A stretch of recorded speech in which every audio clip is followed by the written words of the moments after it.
TV yìí mo fẹ́ máa wò, ọ̀rọ̀ tó jẹ tí ń gbèsè mo fẹ́ gbọ́, ètò lóríṣiríṣi wọ́n wà lọ́lọ́kan òjọ̀kan, ìròyìn tó kojú òṣùwọ̀n àtàwọn ọ̀rọ̀ àgbọ́ fi kọ́gbọ́n, eré wọlé fún tẹ̀rù tọmọ tèwe tàgbà ẹ má fi para.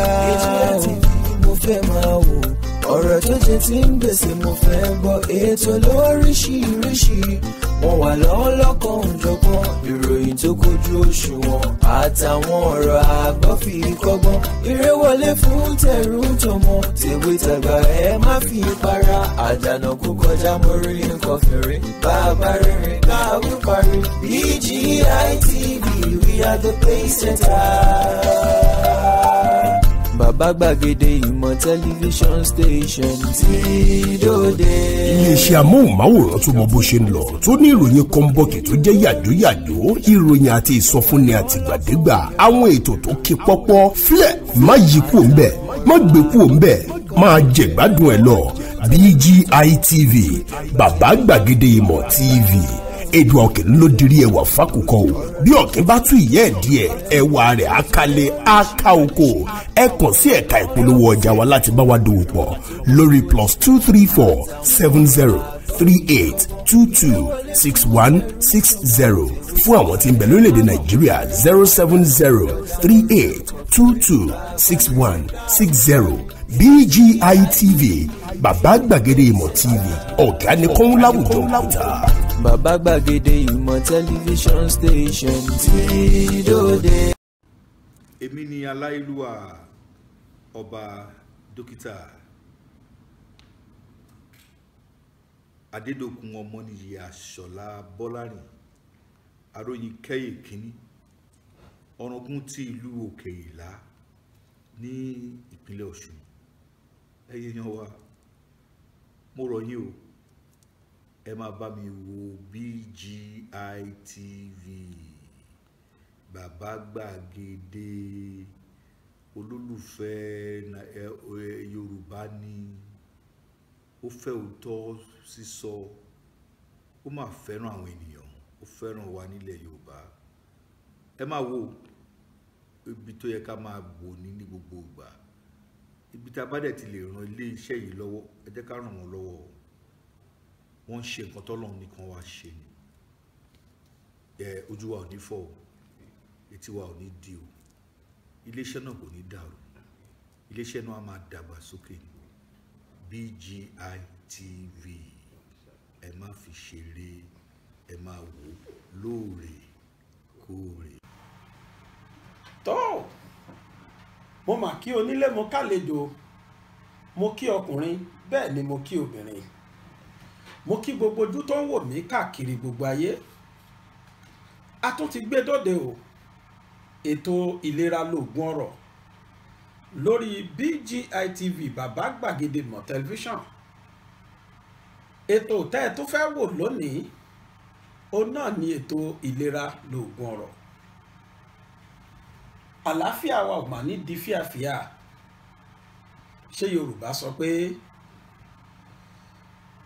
ìlera báyìí òun náà ni òògùn ọrọ̀, health is your greatest wealth. Tí ò bá sí ìlera kò sí ọrọ̀, ọrọ̀ tó ga jù kẹ́dà ní òun náà ni ìlera tó péye.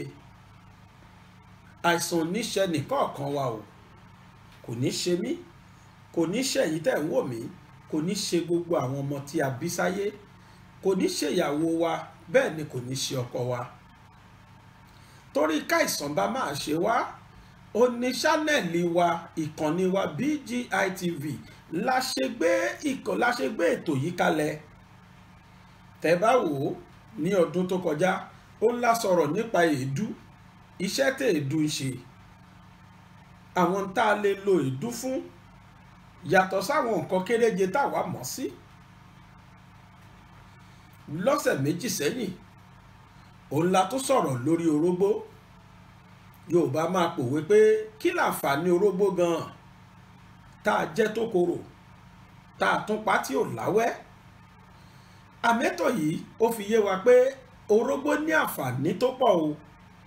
A sọ̀rọ̀ nípa orógbó, inú mi sì dùn gbogbo èsì tẹ́yìn oníkálukú fi, gbogbo ẹ̀yin tí ẹ wo ètò yẹn nígbà náà bí ọ̀sẹ̀ méjì sẹ́yìn, kódà ó dìjẹ́ ẹ̀dógún gẹ́rẹ́gẹ́lẹ́ ní tá a ṣe ọjọ́ kejì Monday òun náà la ṣe níjẹ̀ẹ́dógún.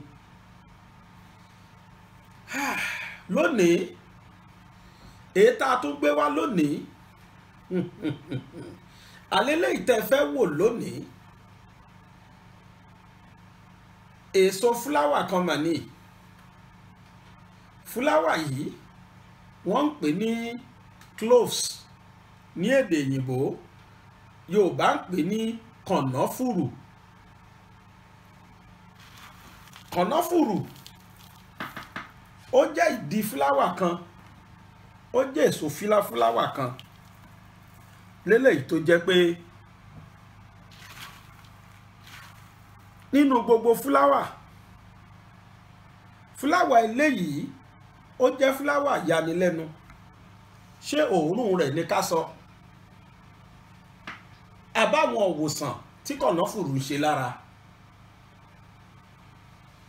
Kànáfùrù jẹ́ ohun táwọn èèyàn máa ń fojú di nítorí òórùn rẹ̀.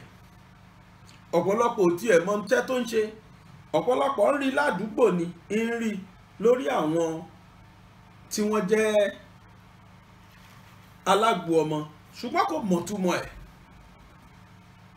Ṣé ẹ gbàgbé pé abala méjì lètò yìí máa ń ní, torí pé àwa nìkan kọ́ là ń wo ètò yìí, kì í ṣe Yorùbá nìkan ló wà fún. Lóòótọ́ ìkànnì wa yìí ìkànnì Yorùbá ni, Yorùbá ló pọ̀ jù nínú àwọn tí wọ́n ń wo ìkànnì wa yìí, àmọ́ àwọn tí wọn kì í ṣe Yorùbá náà ń bá wa wò. Ló ṣe jẹ́ pé a ò gbọ́dọ̀ sọ lórí Yorùbá nìkan ká dákẹ́. Kódà nínú ọmọ Yorùbá ẹni tó fẹ́ gbọ́ iṣẹ́ táwọn kinní yìí ń ṣe lágbọ́yé pọ̀ nílùú òyìnbó, tó jẹ́ pé kì í ṣe pé wọ́n kú fi bẹ́ẹ̀ gbọ́ Yorùbá tó bẹ́ẹ̀ náà gẹ́ o, àfi ká tó máa bá wọn fèèbó díẹ̀díẹ̀ kún kó lè yé wọn tá à ń sọ. Ẹ ò wá ní bínú ni o, torí mo rí nínú kọ́mẹ́ǹtì táwọn kan sọ pé wàhálà tí wọ́n nìyẹn tí wọ́n bá gbọ́ Yorùbá, bàbá gbàgede ẹyẹ sòyìnbó nú ẹ̀ mọ́, àfi ká sọ ọ́. Torí wípé àwọn kan wà tí wọ́n ń wò wá dáadáa, pàápàá jùlọ lórí àwọn nǹkan ìlera yìí. Àkọ́kọ́ náà àwọn fúnra wọn nídìí ẹ̀, wọ́n nílò ẹ̀. Ọmọ Yorùbá ni wọ́n, àmọ́ kì í ṣe pé Yorùbá wọn wá múnádóko bẹ́ẹ̀, kì í sì ṣẹjọ́ wọn.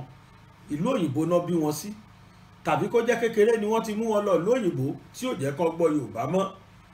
Wọ́n gbọ́ àmọ́ wọn ò gbọ́ púpọ̀, àfi ká sọ èbó ẹ̀ ní bínú torí Ọlọ́run. À ń ṣiṣẹ́ lórí áàpù kan lọ́wọ́ tó jẹ́ báwa ti ń sọ Yorùbá yìí lòun ó máa bá wa translate ẹ̀ sí òyìnbó, débi pé àwùlẹ̀ ní máa sọ òyìnbó mọ́. Tá a bá ti parí iṣẹ́ lé lórí ẹ máa rí wò, àwo kan máa sọ Yorùbá lọ ni, yóò máa bá wọn tú sí English táwọn náà máa wò. Ẹ ṣeun, ṣùgbọ́n ẹ ṣá gbà mí bí mo ṣe rí lónìí torí Ọlọ́run. Our viewers at home, we say a very big thank you and very big welcome to this our channel. This our channel is called BGI TV, Baba Gbagede Ìmọ̀ Television. This is our Health is Wealth sector. This is our Health is Wealth program. If you've been watching our programs before, most especially our Health is Wealth, we've spoken on the usages of charcoal. That was last year. Like 2 weeks ago, exactly 2 weeks ago today, last 2 weeks Tuesday, we did we presented the usages of bitter kola called Orogbo in Yoruba. We cited about 10 to 15 usages of bitter kola, most especially the leaves and the nut. Today, by God's grace, we're going to talk on cloves, the usages of cloves. How can we use cloves? What do we call cloves? Cloves is one flower called cloves flower. This flower has a lot of both medicinal usages and scientific usages. It has a lot of advantages by consuming it or by mixing it with some things of which we're going to mention today and use it directly into your body. The usages, we are going to mention about 10 to 15 usages today by His grace. Just stay tuned with this station. And before we move further, kindly please subscribe to this channel. Look at the subscribe button, click on it, and there is one notification bell beside the subscribe button. Click on it also. You will surely be our regular viewers, and you are permanently our shareholders in this channel. Anytime we bring another program, as soon as you click that notification bell, most especially the icon that is written all, as soon as you click the notification bell, it will bring some icon to you where the all is being written, ALL. Just click on that one too. As soon as you click on it, any programs we bring out in this our channel, it will surely notify you. That is why they call it a notification bell. Thank you very much. A big welcome to this our station. Kindly stay tuned with us. Let us move together in the journey. Just like less than an hour, we shall surely cover all the syllabus of the usages of clothes. You are welcome on board. But I'm going to be speaking on Yoruba, my language, and at the same time I'll be translating it in English. So if I'm speaking Yoruba, if you don't hear, don't worry. Just be patient. I'll surely translate whatever I said in English, in Yoruba, I'll surely translate it in English. You are welcome on board once more again. Tó ń tà sọ ni pé ẹ̀yin èèyàn wa síwájú ká tó máa lọ. Lágbára Ọlọ́run ọba á mẹ́nu kan bí nǹkan 15 tí kànáfùrù tó lè ṣiṣẹ́ fún. Ẹ̀yin ẹ sá dọ́dọ̀ àwọn alágbo ọmọ. Ẹni kí ni wọ́n ń pè ní kànáfùrù kí wọ́n fi hàn yín. Fọ́tò kànáfùrù ní odindi ó lẹ̀ ń wò lójú wòran yín yìí. Ó wà nínú ke ní kékèké ṣùgbọ́n lódindi ẹ̀ gan ń tà ń pè ní kànáfùrù lẹ́yìn wò yìí. Tó kànáfùrù ní oríṣiríṣi ṣùgbọ́n ká tó máa lọ o. Ẹ wo ibi tí wọ́n kọ subscribe sí kẹ́ ẹ bá wa tẹ̀ ẹ́. Nítorí pé kẹ́ ẹ darapọ̀ mọ́ ṣánẹ́ẹ̀lì gangan ló dáa jù. Ìgbàkigbà tá a bá ti ń ṣe ètò tẹ́ ẹ nífẹ̀ẹ́ sí, wọ́n máa gbé wa sọ fún yín ní nígbà tẹ́ bá ti subscribe. Bákan náà ni pé ẹ wo aago tó wà lẹ́gbẹ̀ẹ́ subscribe yẹn. Ẹ bá wa tẹ̀ aago yìí ni wọ́n ń pè ní notification bell. Tẹ́ ẹ bá ti tèyún náà, àwọn nǹkan kò jáde sí yín. Ṣé rí tí wọ́n kọ all ALL sí yẹn ẹ sá tẹ̀. Tẹ́ ẹ bá ti tẹ̀ gbogbo ìgbà tá a bá ti ń ṣe ètò ránṣẹ́ sórí ṣánẹ́ẹ̀lì wa BGI TV Bàbá Gbàgede Ìmọ̀ Tẹlifíṣàn, ó náà lẹ́ẹ̀ máa rí wò. Ẹ wá rí o, ẹ̀yin tẹ́ ń wò lórí YouTube, ẹ̀yin nìkan kọ́ o, torí pé àwọn kan náà wà tí wọ́n ń wò lórí Facebook. A wà lórí Facebook bákan náà, Facebook page wa, ó náà ni Gbàgede Ìmọ̀ with Aláwìyé Adébáyọ̀. Bákan náà nípa tún wà lórí Instagram handle wa ló ń jẹ́ Gbàgede Ìmọ̀ _22. Ẹ máa rí àwọn ohun tá a fẹ́ ṣe lónìí, ẹ máa rí wò láwọn àyè mẹ́tẹ̀ẹ̀ta yìí ní agbára Ọlọ́run. Ẹ máa bá wa kálọ. Kànáfùrù, mo sọ fún wa lẹ́ẹ̀kan pé ó jẹ́ òdòdó kan tí máa ń so káàkiri. Òdòdó náà lẹ̀ ń wò lójú ìwòran yín yìí. Tódòdó yìí bá ti gbẹ, wọn á sá tá gbẹ ní jẹ́ kànáfùrù. Àwọn tí kànáfùrù wà fún tó dáa fún jù àtàwọn ibi tẹ́ ẹ ti lè rí, ẹ lè rí jù nílẹ̀ Yorùbá, ẹ sì lè rí tó pọ̀ jù ní Asian countries bíi pàápàá jùlọ Pakistan, India, Bangladesh. Àwọn ìlú mẹ́tẹ̀ẹ̀ta yìí wọn kì í fi kànáfùrù ṣeré torí gbogbo oúnjẹ wọn tí wọ́n bá sè wọn a máa ṣe kànáfùrù mọ́. Kí wá ní iṣẹ́ kànáfùrù? Kí ni tí kànáfùrù ń ṣe lára? Kí la fẹ́ rí gbà nú ẹ̀ gan? Nǹkan bíi 15 ládàrúkọ.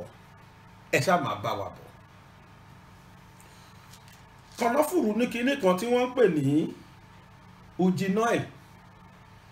Uginoil yìí in tó máa dáa mà ní. Ó sì ní tí wọ́n ń pè ní flavonoid nínú.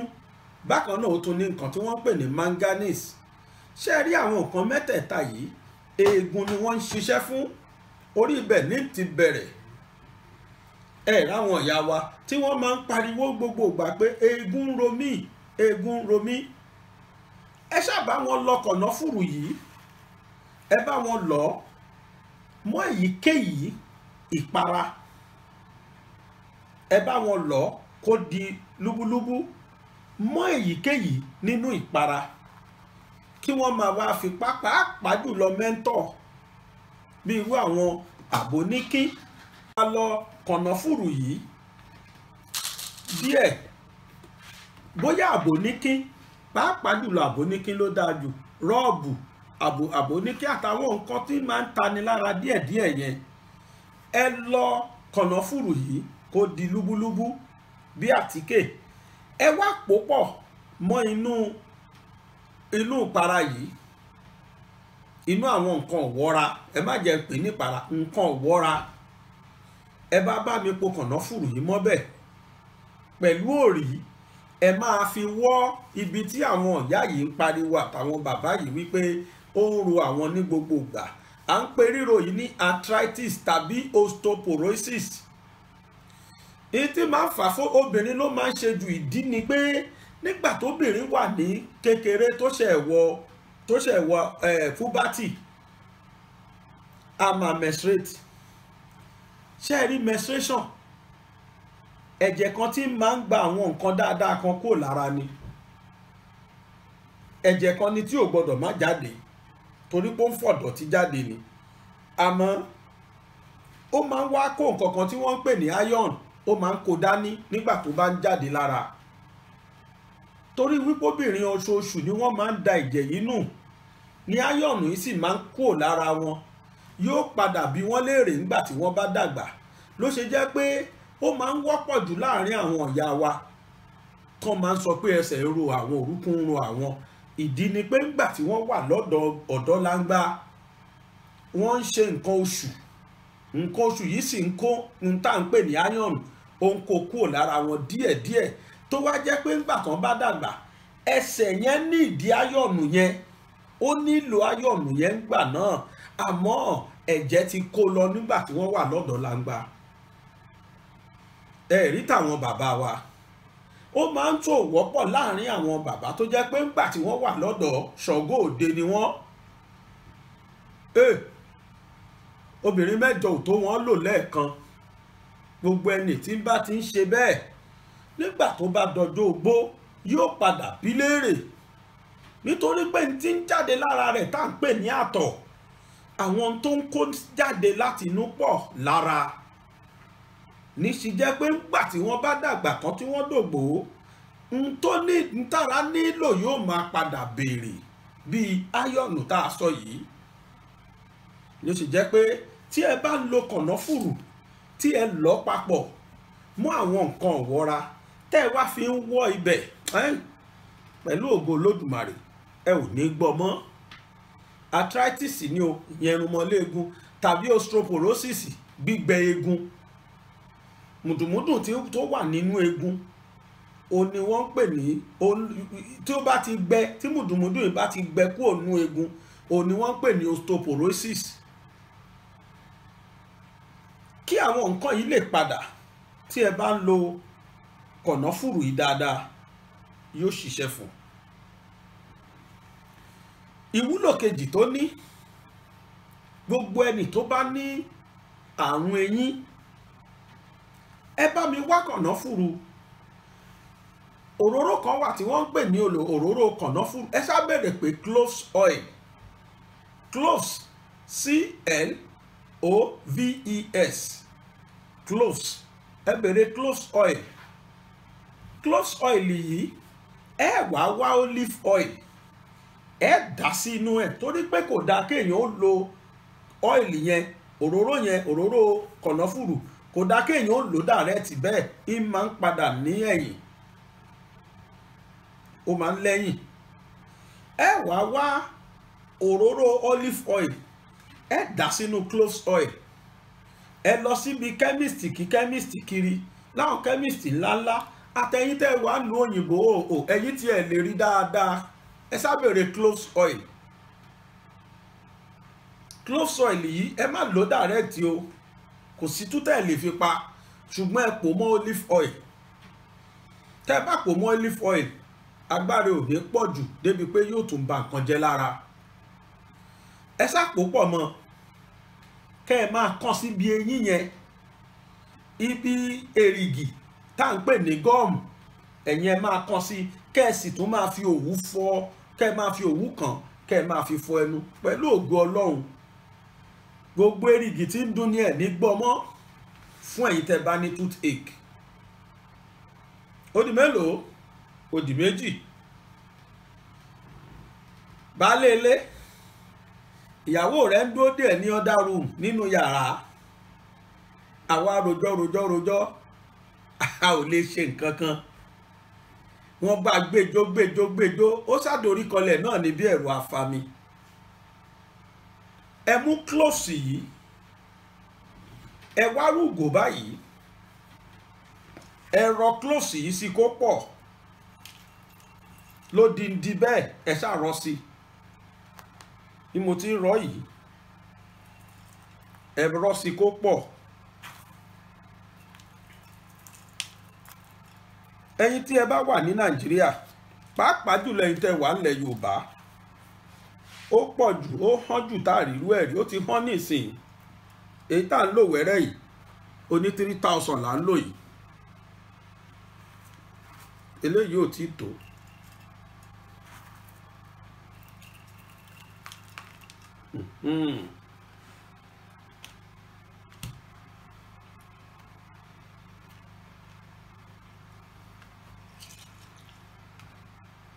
Ẹ filẹ̀ wọ́n ṣe wà yìí, ẹ jẹ́ ẹ lè dé pa kẹ́ ẹ gbé sí kọ́nà kan.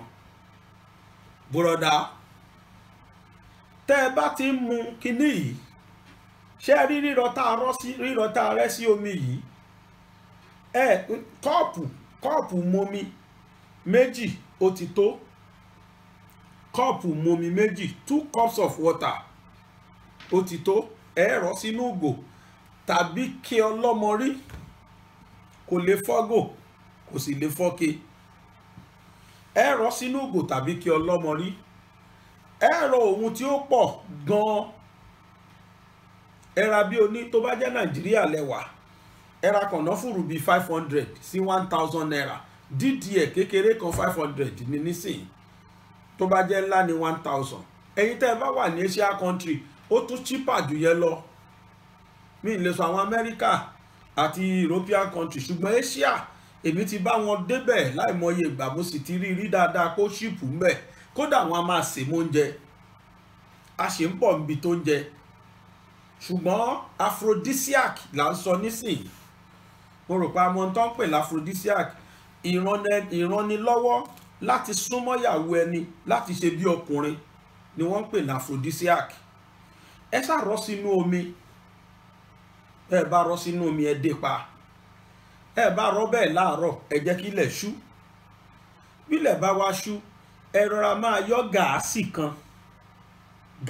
kan, ẹ máa yọ mu. Gáàsì kan ẹ máa yọ mu lójúmọ́. Ó ti tó. Kódà bí ijọ́ kẹta ẹ máa yọ mu, kẹ́ ẹ wo kí ni ó ṣẹlẹ̀. Yóò ràn yín lọ́wọ́ láti rí i pé àkọ́kọ́ náà èèyàn tètè dà. Láàrin ìṣẹ́jú kan tọkùnrin mi bá súnmọ́ obìnrin, ó ti wálẹ̀. Eléyìí ni wọ́n pè ní premature ejaculation. Kọkùnrin míì tó súnmọ́ obìnrin míì báyìí, kí apá ni ó ti wálẹ̀. Tọkùnrin míì kẹ̀rẹ́ máa dẹnu kọlẹ̀ ní bí ẹ̀rù afami. Tí ẹ bá mu omi yìí déédéé, yóò máa ràn yín lọ́wọ́. Mímu omi yìí nìkan kọ́, ẹ tún wá lọ̀, ẹ pò mọ́ bí òrí, ẹ̀yin tó bá jẹ́ pé bí ìdákọ́lẹ̀ ti ń bá jà kò fi bẹ́ẹ̀ gbèrí mọ́ tàbí kò gbèrí rárá, ẹ̀yin ẹ ṣá lọ kànáfùrù yìí, ẹ lọ kẹ́ ẹ fi po òrí, ẹ máa fi pa orí ẹ̀. Ó ti yé yín, nǹkan ọmọkùnrin yín ẹ máa fi pa lòdì bí mo ti ṣe ń pa yìí. Ẹ máa fi wọ́ wálẹ̀ bẹ́ẹ̀ láti ìsàlẹ̀ wókè kẹfílẹ̀, ẹjọ́ gbẹmọ lára. Ní agbára Ọlọ́run agbára tí ọlọ́run fún ewé àtegbò lẹ́ ń gbọ́ yìí, pẹ̀lú ògo ọlọ́run ẹ rí i pé John Thomas ó dìde yóò máa ṣiṣẹ́ rẹ̀ padà. Bákan náà ni pé tí ẹ bá mu omi yìí pẹ̀lú rẹ̀ ẹ rí i pé pọ́npọ́n ni màdàmú tí mo ń ṣakọ́ gbogbo ìgbà kíákíá lakọ rẹ̀ ó dópin. Ó di mélòó? Mo rò pé ó di méjì. Bẹ́ẹ̀ bá bímọ òkókó ìwọ̀ inú wọ ọmọdé nígbà tí umbilical cord bá jáde, ó kù ìwọ̀ nìkan. Ìyẹn ni pé ibi ọmọ nígbà tó bá kú tó bá bọ́lẹ̀ tán wọ́n á níbi ọmọ ti bọ́lẹ̀. Inú wọ̀ kíní ìwọ̀ tó máa ń wà lórí ìdodo, láti ìgbà tí inú wọ̀ yìí bá ti bọ́lẹ̀ ọ́ìlì clove yìí, ìyẹn ni pé ọ́ìlì kànáfùrù yìí tí ẹ bá ti rà á ẹ lè máa fi sí inú òwú kẹ́ ẹ máa kán sí ìwọ̀ yẹn. Ìwọ̀ yẹn á lè tètè jábọ́. Bó bá wá jábọ́ tán ó kù kí wọ́n máa bà á báwọn ìyá wa ti ń ṣe látijọ́. Tí ẹ bá gbé àwọn ìyá wa léèrè ẹ rí i pé kànáfùrù wà nù tí wọ́n ń dì mú aṣọ, tí wọ́n fi ń ṣe inú wọ̀, tí wọ́n fi ń ṣe tí wọ́n ń gbélé orí nǹkan gbóná tí wọ́n fi ń ba inú wọ̀. Ìdí ni pé ṣe rí kànáfùrù yìí ó máa ń ṣiṣẹ́ fún àwọn àrùn bíi bacteria àti virus, bacillus, staphylococcus àtàwọn nǹkan bẹ́ẹ̀, àrùn bálòpọ̀ àtàrùn tó lè gbára bìkan wọlé sójú ara. Clove yìí máa ń ṣiṣẹ́ fún un, ìmọ̀ ń bá wa fọ́ kúrò. Ló ṣe jẹ́ pé kí àrùn bá máa gba orí ìdodo ọmọ wọnú ara àdodo ọmọ wọnú ara ọmọ kó bá má di wàhálà sọmọ lára ni wọ́n ṣe máa ń fi kànáfùrù di ohun tí wọ́n dì sínú aṣọ tí wọ́n fi máa ba ìdodo ọmọ yìí. Ìwọ̀ tó jábọ́ yẹn, inú ìwọ̀ tó jábọ́, ihò kan ni ó dà sórí ìdodo ọmọ tó jẹ́ pé látara ẹ̀ tí wọn ò bá mú dáadáa àrùn lè tibẹ̀ wọ ara ọmọ. Wọ́n ń pe kinní kan ní, mò ń fẹ́ rántí orúkọ tí Yorùbá máa ń pè é, tó bá mú ọmọ arúnkúṣú. Tárùnkúṣú bá mú ọmọ kan, ọmọ náà ní dúró gba súná láyé. Tọ́mọ yẹn bá dàgbà àárọ̀ ọjọ́ súná yóò kúrò láyé. Arúnkúṣú báwo ló ti máa wá mú ọmọ? ń máa ń tara àdodo wọnú ara ọmọ tí wọn ò bá ba ìdodo yẹn, tí wọn ò bá mójútó dodo ọmọ nígbà tí wọ́n bá jáde. Arúnkúṣú máa ń ti ara ìdodo yẹn wọ ara ọmọ lọ. Ẹ wàá máa rọ́mọ náà yóò máa ṣe bí gìrì lẹ́ẹ̀kan náà, yóò máa ṣe bí gìrì, kò ní lè sunkún síta. Tó bá ń ké ẹni wà lẹ́gbẹ̀ẹ́ rẹ̀ gùn onímọ̀ kò ń ké. Arúnkúṣú ti múrú ọmọ bẹ́ẹ̀ bá tètè mójútó ọmọ náà ó kú kó tó gba súná. Yorùbá máa wá pòwe pé ọmọ burúkú ti ń kú ń jọ súná, òbí ló fà á. Àtàkọ́lẹ̀ ọmọ náà òun ò ní dúró gba súná láyé. Ṣé wá rí pé kànáfùrù wúlò àbí ò wúlò? Kí nǹkan yìí bá máa ṣẹlẹ̀ sọmọ, ẹ̀yin ẹ sáà di kànáfùrù mọ́nú àwọn nǹkan tí ìyá wa máa ń dì ní. Wọ́n á máa dì máṣọ, wọ́n á máa wá fi kan nǹkan gbóná, wọ́n á máa fi ba ìdodo ọmọ. Ṣé ẹ rí kànáfùrù yìí gan ló wúlò jù nú ẹ̀? Nítorí pé òórùn kànáfùrù yìí tí ìdodo bá ti ń gbọ́, àwọn àrùn kárùn tó bá wà níbí ó máa kú ni. Torí pé ó jẹ́ n tó ní òórùn gan, kódà tẹ́ ẹ bá fi sóúnjẹ ẹ máa gbóòórùn ẹ̀, ó ṣe ń bọ̀ níbi tó ń jẹ. Ó di mélòó? A ti sọ fún wa kì í ṣe ọmọ òkókó nìkan, ẹnikẹ́ni tó bá lo kànáfùrù, omi yìí náà tẹ́ bá mú dédé, gbogbo tí ń jẹ́ infection, gbogbo tó ń járùn ni ó bá yàn wẹ̀ kó lára. Ó di mẹ́ta. Ẹlẹ́ẹ̀kẹrin, omi tẹ́ ń wò yìí yàtọ̀ fún pé ó wà fún ọmọkùnrin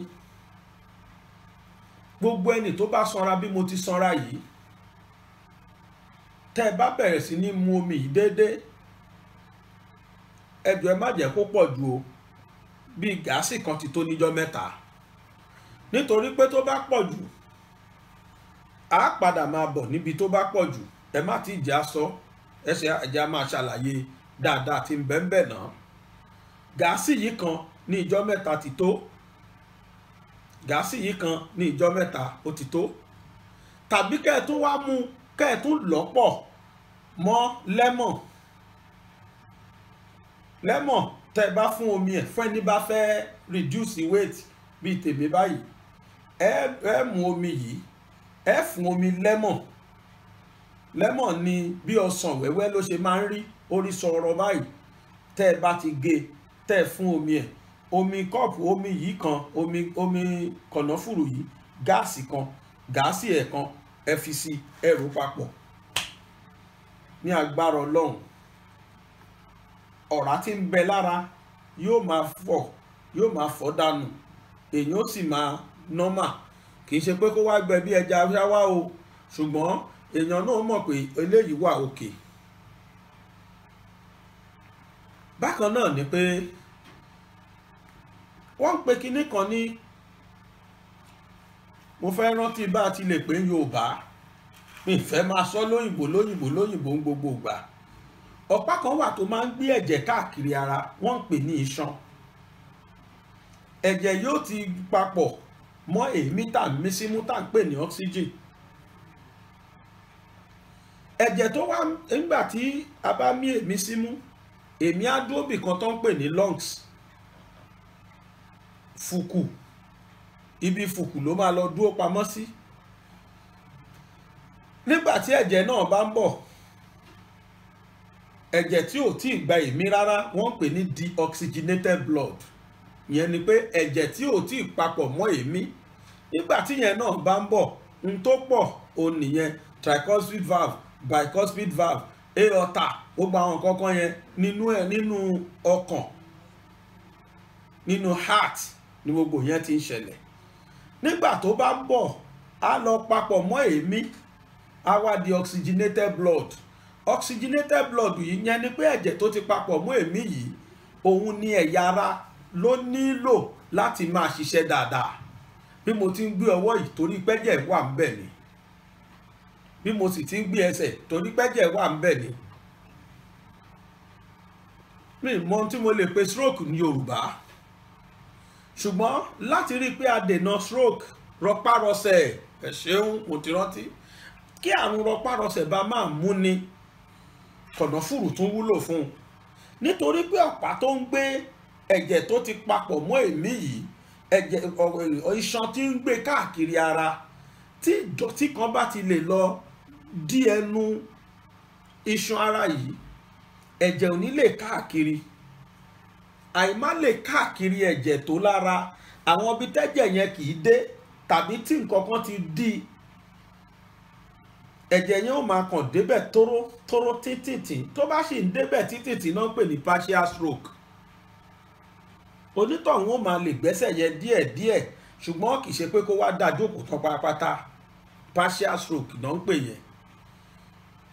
Ṣùgbọ́n tó bá ti di pé ibẹ̀ ti dí pátápátá, ẹ̀jẹ̀ ò lè débẹ̀ mọ́, n tó ń pè ní percolation á ṣẹlẹ̀. Ẹ wo ọ̀nà yẹn jìn, sáyẹ́ǹsì kọ́ là ń ṣe. Ẹ má jẹ́ túmù yín wo kó bẹ̀. Tó bá ti di pé ọ̀pá yìí ti dí pátápátá, ẹ̀jẹ̀ ò lè débẹ̀ mọ́, ní tí wọ́n ń pè ní full blown kí ló ń pè àìrọpárọsẹ̀ yóò ṣẹlẹ̀. Ìyẹn náà pè ní full blown stroke. Àrùn rọpárọsẹ̀ ó ṣẹlẹ̀ pátápátá, tọ̀hún ò ní lè gbá pákó, ní lè gbẹ́sẹ̀. Kírú ẹ̀ bá máa wá ṣẹlẹ̀ tí ẹ bá mu omi yìí déédéé, ẹ̀ẹ̀kan níjọ́ mẹ́ta, gáàsì kan níjọ́ mẹ́ta, téèyàn bá jó déédéé ẹ̀, ní agbára Ọlọ́run yóò máa báyàn fọ ọ̀pá yẹn. Ẹ̀jẹ̀ ó dàbí kí gọ́tà dọ̀tí, kéèyàn wá kó gọ́tà yẹn kó kó gbogbo dọ̀tí bẹ̀, kínú gọ́tà yẹn wá mọ́ fo. Bẹ́ẹ̀ náà ni kànáfùrù yìí ṣe rí. Omi ẹ̀ tẹ́ bá mú déédéé, tàbí téèyàn sè mú oúnjẹ pàápàá, torí pé ó tún wúlò fún oúnjẹ. Tí ẹ bá dé Pakistan, India tàbí Bangladesh, ẹ rí i pé kódà kan ṣe rẹsì ẹ rí kànáfùrù ńbẹ̀ tí wọ́n sè mọ́ tí ó tiẹ̀ máa rùn ní yóò ti máa gbé séǹtì kànáfùrù wá. àwọn ẹni yìí mọ pàtàkì ẹ̀ ju àwa Yorùbá gan tá a ní lọ. níjọ́ wo la ti ṣe bẹ̀ tá a fi kànáfùrù ṣe rí? àwọn Pakistan wọn ò lè ṣe nǹkan kan àfi kí wọ́n fi kàn sí mọ́. àti igi kan tó ń pè ní cinnamon a sì padà wá sọ̀rọ̀ cinnamon lọ́jọ́ iwájú bá a ṣe lè lò pẹ̀lú kànáfùrù a padà sọ lọ́jọ́ iwájú àmọ́ lẹ́ni kànáfùrù nìkan là ń sọ ń pa ẹ̀. ẹ lè sè mọ́ oúnjẹ lódindi báyìí lọ ní rọ́ọ̀ báyìí ẹ lè sè mọ́ ráìsì ìmá sè mọ́ rẹ̀ sí nǹkan mẹ́ta ni ó ṣẹlẹ̀. àkọ́kọ́ ni pé yóò fún lóòrùn tó dáa, ẹlẹ́ẹ̀kejì ni pé á fún ní àdídùn, ẹlẹ́ẹ̀kẹta ni pé ó á tún máa ṣiṣẹ́ àgbo lára. tẹ́ bá fẹ́ bọ ẹran ẹ lè fi bọ ẹran.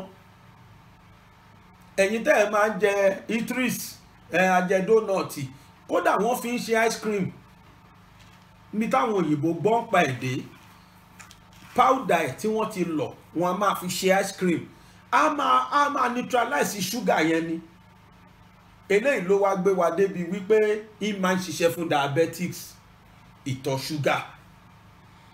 ẹni bá ní ṣúgà tó pọ̀ lára kànáfùrù á máa ṣiṣẹ́ fún, nítorí wípé nígbà tí lílọ̀ tẹ́ lọ ìyẹn ni pé powder ẹ̀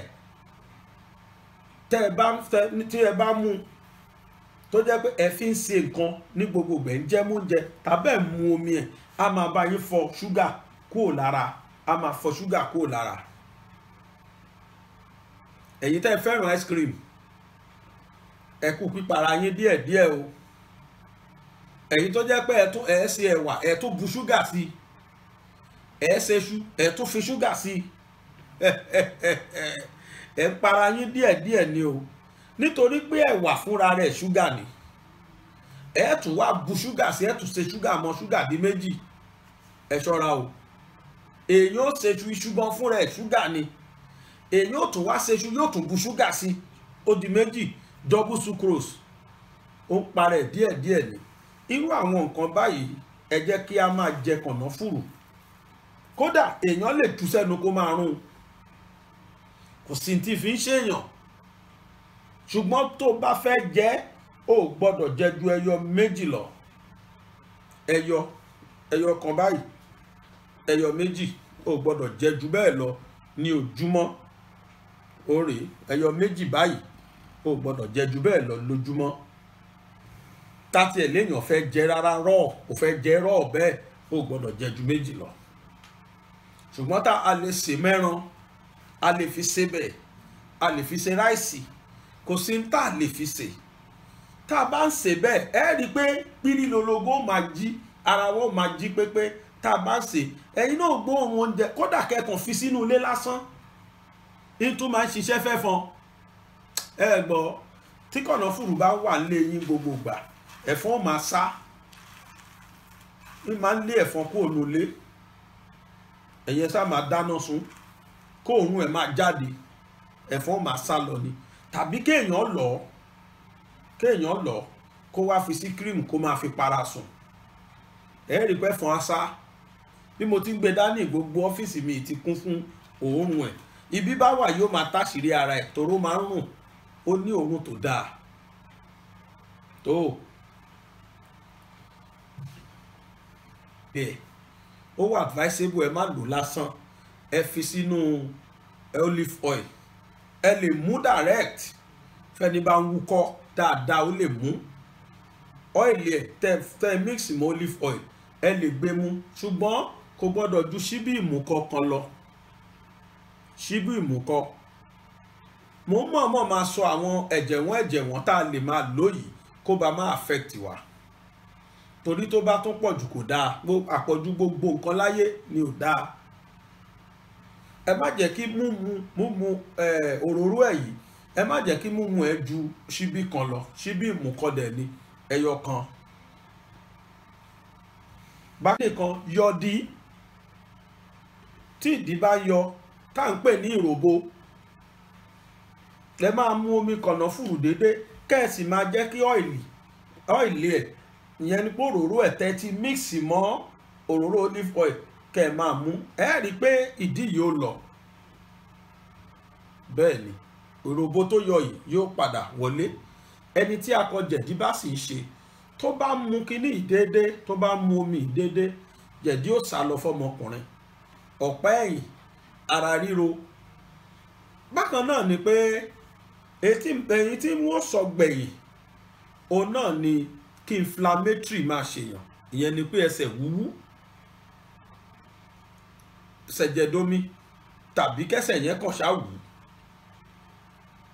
ẹni tí ẹsẹ̀ bá ń wú ẹ jẹ́ kó máa mu omi kànáfùrù tàbí kó máa ṣe kànáfùrù mú oúnjẹ tàbí kó máa mu òróró kànáfùrù kó sì lọ kànáfùrù mọ́ inú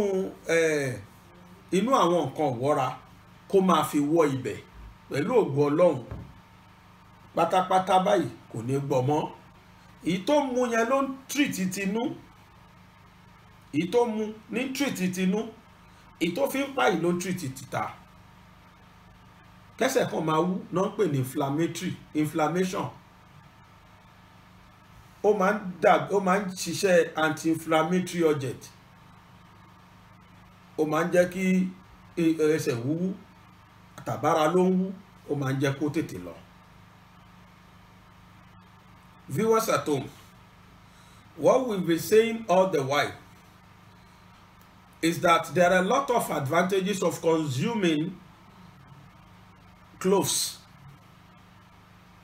First of all, I demonstrated how we can soak cloves in water and the advantages. What are the usages when we soak cloves inside water? A lot of advantages are there by you consuming the water of cloves.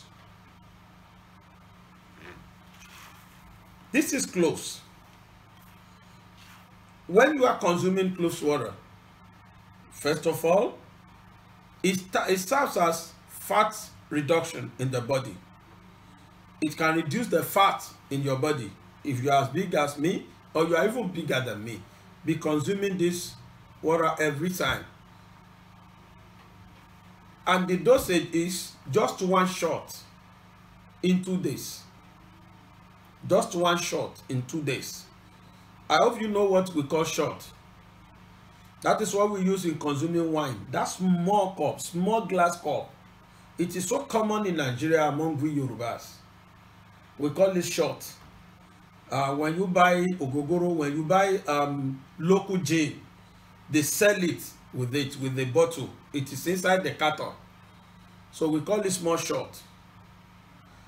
Don't consume more than that small shot. Or better still, teacup, small teacup, the smallest teacup. Don't consume more than that. That is 1. 2, it serves as an aphrodisiac. The water and the residue itself. It serves as an aphrodisiac for men. There are a lot of men out there that are impotent. It treats impotency. A lot of things can cause impotency in men or in man, so to speak. The woman, the madam is waiting for you at the other room. And you are there meditating, how am I going to do it? Because you are impotent. You don't know what to do. All you need to do is look for cloves, soak it inside water like this. Don't let it be more than 2 cups of water. 2. That big 2 cups. Put it in your bottle, any type of bottle, either bottle or plastic. Make sure it has cover. Put it inside, cover it from morning till night. And after that night, start consuming it. You will see that the potency will come back. Then there are some people that premature ejaculation do worries. As soon as they meet their wife, everything goes down. No. Within the seconds, you are down. And madam will tell you, I'm not satisfied. Instead of losing your wife to those men that like us, You just be consuming this water. You know, 2 weeks ago we spoke about what do we call this nut? Bitter kola. How it can serve as an aphrodisiac. This is another one. If you are watching this program that you are not okay, never. You will surely be okay. This is another one that can serve as aphrodisiac. Just be consuming the water like that. Then whenever you want to cook, you want to cook food, you want to boil your meat, you want to cook rice, you can be cooking this along with it. Raw like this. Or at least you can shoot 2. Just 2. Don't shoot more than 2 of it. Just 2 cloves in a day. Don't shoot more than 2 cloves in a day. If you want to shoot it, it can take care of you immediately, very fast. That you are impotent? No, that will be another story. We spoke about cough and catarrh. If you are consuming this water or you are consuming the oil you can't consume the oil raw like that. It's better you mix the oil with olive oil, because consuming the oil, it contains what we call engine oil. That engine oil, I will tell you the disadvantages later, not now. Now, when you're consuming the oil, don't let it be more than 1 tablespoon, 1 teaspoon. Don't consume it more than 1 teaspoon. Now, when you're consuming it, you discover that your potency is coming back. Also, consuming cloves can serve as antibacterial and antivirus. Staphylococcus, bacillus, and all types of bacteria. If you're consuming cloves constantly, you discover that anything infection, it will correct it. If you have arthritis or osteoporosis, what do we mean by osteoporosis? The dryness of bones, the bone marrow in the bones, when it dries off. When you cut the bone of any animal, you discover that there is one liquid form that comes out from it. It's very, very sweet like this. That is what we call bone marrow. The advantages of that thing you're seeing is just too numerous. Without it, you cannot move. It secretes juice. When you cut joint of any animal, you will see that something that is drawing like sperm is coming out from it. It do draw like this, like let me say okra. It draws, or like catarrh. That thing that is drawing, it is the grease that is greasing the joint of any bones. Without that grease, that is what we call arthritis. If the grease is not there and the joints, the 2 bones are just scratching each other, it will be paining you. That scratching is what we call arthritis, because the bone is dried already. And the reason why it dries is that the bone marrow has removed. It doesn't secrete that juice anymore. That oil, it does not secrete it anymore. So when that bone marrow dries off, it's what we call osteoporosis. For it to be replenished back, be consuming cloves every time. You discover that you are okay. And women do complain that they have pains in their legs. It will be like that because when they were young, they were menstruating. Menstruation do carries a lot of ions when you were young, and it will have side effect when you get old. That is why women are prone to arthritis always at their older age, because the 80% of the ions in their body has been washed away by menstruation and childbirth due to iron usage. What can replenish it back? Be consuming cloves, you discover that it replenishes back to you.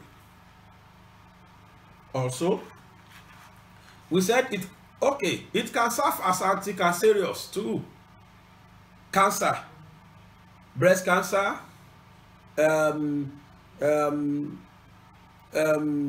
what do you call it? Breast cancer and kidney cancer, liver cancer. All these three organs can have cancer, most especially in women. Breast cancer, kidney cancer, and liver cancer. These three cancers are so prone to men and women too.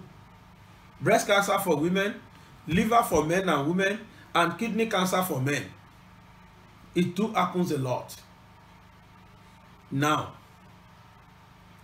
where you are consuming the water or the cloves water, be consuming it constantly and be using that oil, it will serve as an anti-cancerous. That is, it will serve as anti-cancer. It will be preventing cancers from attacking you. You will not have cancer. Mo tún rántí ibẹ̀ cloves, ìyẹn ni pé kànáfùrù, ó tún máa ń ṣiṣẹ́ fún cancer. Kì í jẹ́ kí cancer múyàn téèyàn bá lò déédéé. Ẹni bá mu omi ẹ̀ déédéé ò ní ní cancer. Ẹni bá mu omi ẹ̀ déédéé kò ní ní cancer. Ẹni bá mu omi ẹ̀ déédéé kò ní ní diabetics. Tó bá dẹ̀ ní diabetics, a máa bá reduce sugar ẹ̀. Then be consuming the water. You will see that within tinkle of an eye, with some days, it will go off.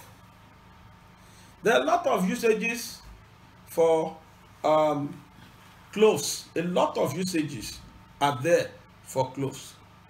Make more research and you surely see that a lot of advantages or usages of using cloves are just too numerous to mention. And there are a lot of disadvantages too, because too much consumption of cloves can prevent blood clotting, can kill vitamin E in your body and white blood cell, white blood corpuscles that vitamin E do produce. So don't consume it more than body requirements. Don't consume it more. That is why I have been mentioning the requirement, the measurement. Please follow it strictly so that you will not have what we call wastage of blood. Èyí tá à ń sọ ni pé tí ẹ bá ń jẹ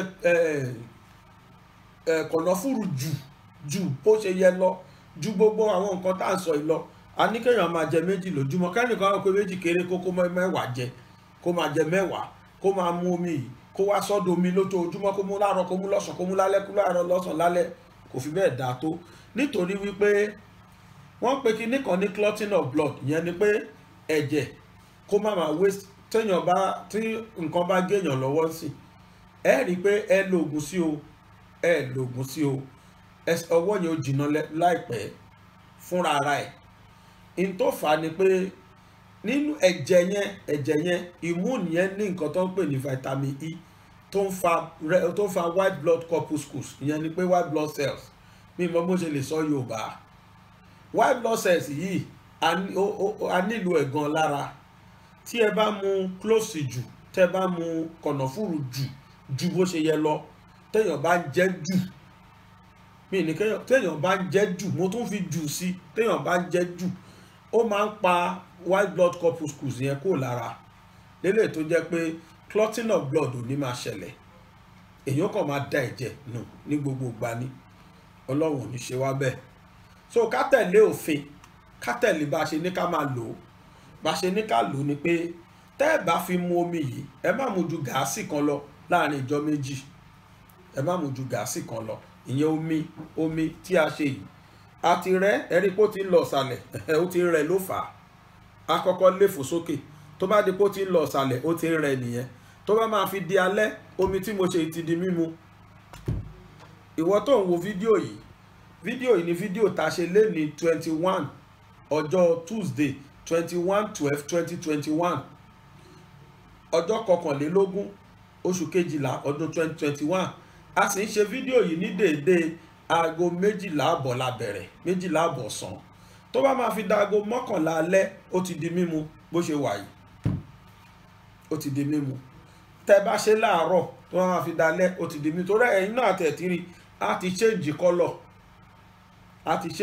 ẹ̀ sí colour kànáfùrù yìí tẹ́ bá lọ tán tẹ́ bá lọ kànáfùrù tó máa pupa ni a pupa ọlọ́run má ṣàṣe nírọ̀rùn fún wa gbogbo àwọn nǹkan tá a sọ yìí tí ẹ bá ní ìbéèrè lé lórí ẹ gbìyànjú kẹ́kọ̀ọ́ nọ́mbà mi lẹ̀ ń wò ní ojú ìwòran yìí ẹ pè nọ́mbà mi máa dá yín lóhùn lórí àwọn ìbéèrè tẹ́ ẹ bá ní a ò ní ṣàìsàn àìsàn ò ní filé wa ṣe bùgbé dáadáa tó wà nínú kànáfùrù òun lásán lónìí ní ṣókí tí ẹ wò yìí orúkọ tèmi lẹ́ẹ̀kan sí ni Aláwìyé Adébáyọ̀ Sàbúrì ọmọ bàbá tíṣà lábẹ́òkúta tí gbogbo yín mọ̀ sí bàbá gbàgede ìmọ̀ ní orí ìkànnì wa BGI TV bàbá gbàgede ìmọ̀ tẹlifíṣàn mo ṣe ládùúgbà pé àìsàn onífilé wa ṣe bùgbé o ní agbára Ọlọ́run àníkú làárọ̀ àníkú lọ́sàn-án àníkú lálẹ́ àwa níkú láíláí béèyàn bá kú làárọ̀ irú ẹni bẹ́ẹ̀ kú léwe ni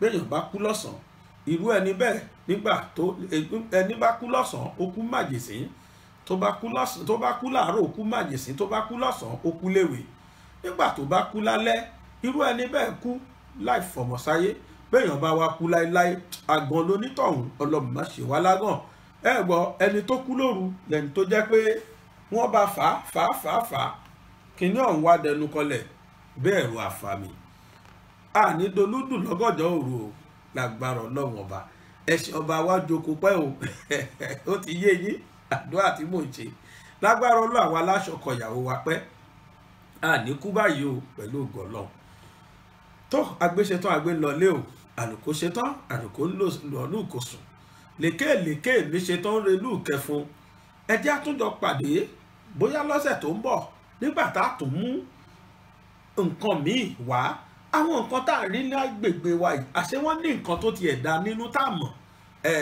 ṣe rí tẹ́ ẹ bá jókòó tu ètò yìí ni à ń pè ní ìlera lóògùn ọ̀rọ̀ lórí BGI TV ní agbára Ọlọ́run ẹ̀ ní kábàámọ̀ pé ẹ jókòó tì wá lẹ́ẹ̀kan sí ẹ bá wa buwọ́ lu ètò yìí nípa kẹ́ẹ̀wò ibi tí wọ́n kọ subscribe sí kẹ́ẹ̀ bá wa tẹ̀ ẹ́ bákan náà ni pé àmì aago kan wà lẹ́gbẹ̀ẹ́ subscribe yìí bẹ́ẹ̀ bá ti tẹ̀ yẹn náà kẹ́ẹ̀wò ibi tí wọ́n kọ ọ́ọ̀lù sí nínú àmì aago yìí ẹ tẹ̀ ìdí ni pé gbogbo ìgbà tẹ́ ẹ bá ti tẹ ọ́ọ̀lù yìí gbogbo ìgbà tá a bá ti ṣètò sí orí ìkànnì wa yìí wọ́n máa wá sọ fún yẹn ni àmì aago tá a sọ yìí aago alámì ni aago ìkéni tí n bá ń ṣèké wípé ṣánẹ́ẹ̀lì tí o tún subscribe sí yẹn wọ́n mà tó ti gbétò kan jáde Ọlọ́run ó ṣe dáadáa fún wa Yorùbá Nation Now ẹ ní pẹ́ máa wò lórí ìkànnì yìí bákan náà ni pé ní agbára Ọlọ́run lọ́ndì 25 ọmọ májẹ̀mú Amẹ́ríkà eré oníṣe ní ilé àgbéléwò ni tí àwọn oríṣiríṣi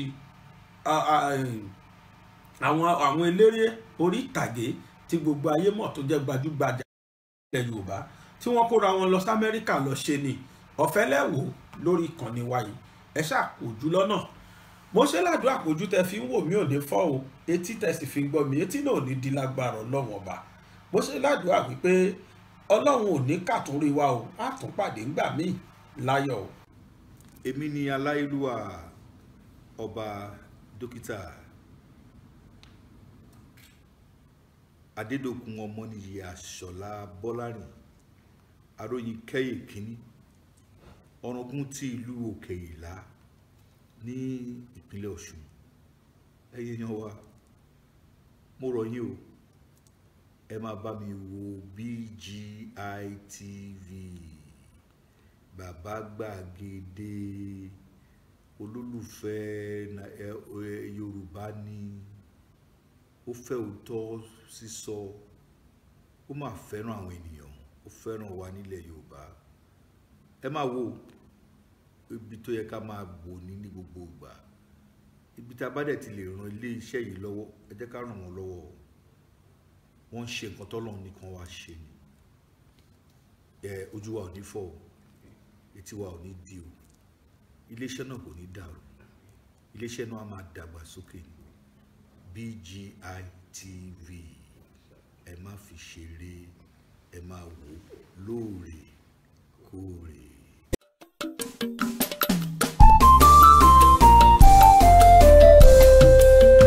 BGI TV yìí mo fẹ́ máa wò, ọ̀rọ̀ tó jẹ ti ń gbèsè mo fẹ́ gbọ́, ètò lóríṣiríṣi wọ́n wà lọ́lọ́kan òjọ̀kan, ìròyìn tó kojú òṣùwọ̀n àtàwọn ọ̀rọ̀ àgbọ́ fi kọ́gbọ́n, eré wọlé fún tẹ̀rù tọmọ tèwe tàgbà ẹ má fi para. BGI TV mo fẹ́ máa wò, ọ̀rọ̀ tó jẹ ti ń gbèsè mo fẹ́ gbọ́, ètò lóríṣiríṣi wọ́n wà lọ́lọ́kan òjọ̀kan, ìròyìn tó kojú òṣùwọ̀n àtàwọn ọ̀rọ̀ àgbọ́ fi kọ́gbọ́n, eré wọlé fún tẹ̀rù tọmọ tèwe tàgbà ẹ má fi para. Àjànà kú kọjá mo rí nǹkan fèrè, bàbá rere káwí parí. BGI TV, we are the pace setters. Bàbá gbàgede ìmọ̀ tẹlifíṣọ̀n station tí dòde. Iléeṣẹ́ amóhùnmáwòrán tó mọ bó ṣe ń lọ, tó ní ìròyìn kọ́ńbọ̀kì tó jẹ́ yàjóyàjó, ìròyìn àti ìsọfúnni àtìgbàdégbà, àwọn ètò tó ké pọ́pọ́ flẹ̀ má yí kúò ń bẹ̀, má gbé kúò ń bẹ̀, máa jẹ̀gbádùn ẹ̀ lọ. BGI TV, bàbá gbàgede ìmọ̀ TV. Èdùà Òkè ló dirí ẹwà fákòkò o, bí ọ̀kín bá tú ìyẹ́ ẹ̀ díẹ̀ ẹwà rẹ̀ àkàlẹ̀ àkà oko. Ẹ kàn sí ẹ̀ka ìpolówó ọjà wa láti bá wa dòwò pọ̀ lórí +234 70 38 22 61 60. Fún àwọn tí ń bẹ lórílẹ̀‐èdè Nàìjíríà 070 38 22 61 60.